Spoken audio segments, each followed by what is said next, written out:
Hello बच्चों, चलिए प्रश्न को पढ़ते हैं और समझते हैं। मान लीजिए कि एफ एक्स एक्स की घातांक 2 - 1 जब एक्स का मान 0 और 2 के मध्य है। उसके बाद 2x + 3 जब एक्स का मान 2 और 3 के मध्य है या फिर 2 भी हो सकता है। उसके बाद लिखा गया है यदि लिमिट एक्स का मान 2 - f(x) एवं लिमिट एक्स का मान 2 की ओर अग्रसर है, एफ एक्स एक द्विघात समीकरण के मूल है। अर्थात हम ये कहेंगे कि एक्स जो हमारी फलन दिया हुआ है हमें एफ एक्स, इसकी x बराबर 2 पर दाईं सीमा और x बराबर 2 पर बाईं सीमा, ये क्या है, एक द्विघात समीकरण के मूल है। तो वह द्विघात समीकरण है और हमें इसके लिए विकल्प ए बी सी और डी 4 विकल्प दिए गए हैं। प्रश्न को हल करने से पहले हम प्रश्न के लिए मुख्य अवधारणा लिख लेते हैं। तो मैं यहाँ पर लिख देता हूँ प्रश्न के लिए मुख्य अवधारणा, जिसकी सहायता से इस प्रश्न को हल किया जाएगा। तो मुख्य अवधारणा में सबसे पहले हम इस बात को लिखेंगे कि द्विघात समीकरण किस प्रकार बनाई जाती है। मैं इसी बात को यहाँ लिख देता हूँ कि यदि यदि अल्फा तथा बीटा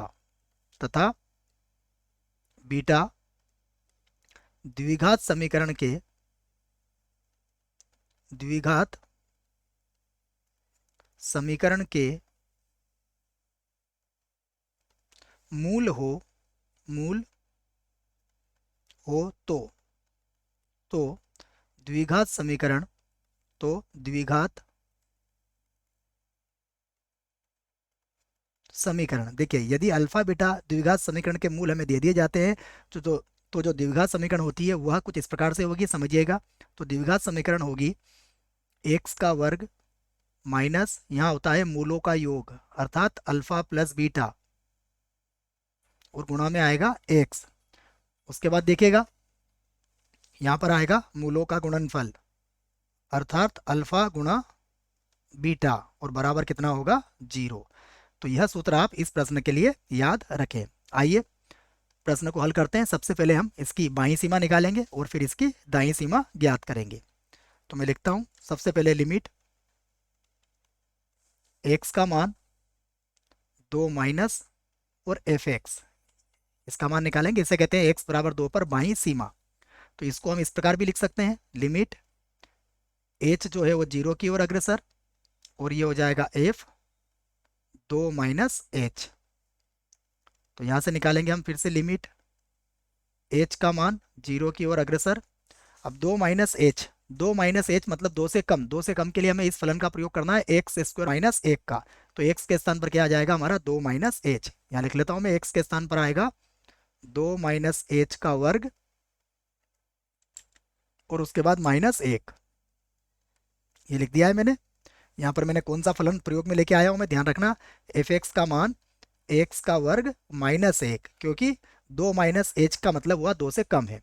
अब हम यहाँ पर मान रख लेते हैं, एच का मान 0 रखेंगे। देखिए तो एच का मान जब 0 रखेंगे तो यह आ जाएगा 2 - 0 का वर्ग और -1। तो हल करने पर कितना आएगा, देखिए हल करने पर आ जाएगा 3। इसे हम बना लेते हैं समीकरण 1 और अब हम निकालेंगे इसकी दाईं सीमा। तो अब देखिएगा हम लिखेंगे लिमिट एक्स का मान ये 2 प्लस और एफ एक्स, तो बराबर हो जाएगा फिर से लिमिट यहाँ पर एच का मान 0 की ओर अग्रसर और ये हो जाएगा एफ ऑफ, ये बन जाएगा 2 + एच। तो फिर से लिखेंगे लिमिट एच का मान 0 की ओर अग्रसर। अब 2 + एच के लिए देखिए किस फलन का प्रयोग करना है, 2 से अधिक के लिए 2x + 3 का हम यहाँ पर उपयोग करेंगे। तो लिख दूंगा मैं 2x के स्थान पर कितना लिखेंगे, 2 + एच और उसके बाद है +3, तो यहाँ लिख लेंगे हम प्लस का 3। ये हमें समझ में आ गया है कि यहाँ पर हमने जो फलन लिया है, मैं उसे भी लिख देता हूँ। यहाँ पर हमने जो फलन लिया है वह लिया है एफ एक्स, और एफ एक्स का मान क्या लिया है यहाँ पर हमने हमने लिया है 2x और प्लस का 3, जैसा कि प्रश्न के ने कहा है। अब इसे आगे हल कर लेते हैं। तो यहाँ पर मिलेगा हमें बराबर, हम एच का मान 0 रख लेंगे। देखो तो ये हो जाएगा 2, कोष्टक में आ जाएगा 2 + 0 और प्लस का हो जाएगा 3। तो ये कितना मिलेगा हमें, ये मिलेगा 7, ये लिख दिया है मैंने 7। इसको बना देता हूँ मैं समीकरण 2।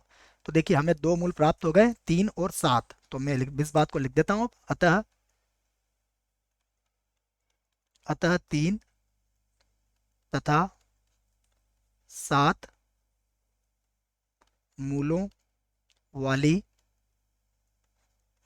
द्विघात समीकरण, द्विघात समीकरण, जिसके लिए मैंने मुख्य अवधारणा में आपको सूत्र लिखवा दिया है। यह बनेगी एक्स का वर्ग माइनस मूलों का योग, अर्थात 3 + 7 और गुणा में आ जाएगा एक्स, और उसके बाद मूलों का गुणनफल अर्थात 3 × 7 बराबर कितना हो जाएगा 0। तो ये हो जाएगा एक्स का वर्ग माइनस का 10x और प्लस का हो जाएगा 21 बराबर 0। यह हमारे प्रश्न का उत्तर होगा। आइए विकल्प देखते हैं। तो विकल्प ए गलत होगा, विकल्प बी यह भी गलत है, विकल्प सी यह भी गलत है, और विकल्प डी जो है इस प्रश्न के लिए सही विकल्प है। आशा करता हूँ आपको इस प्रश्न का उत्तर समझ में आया होगा। धन्यवाद।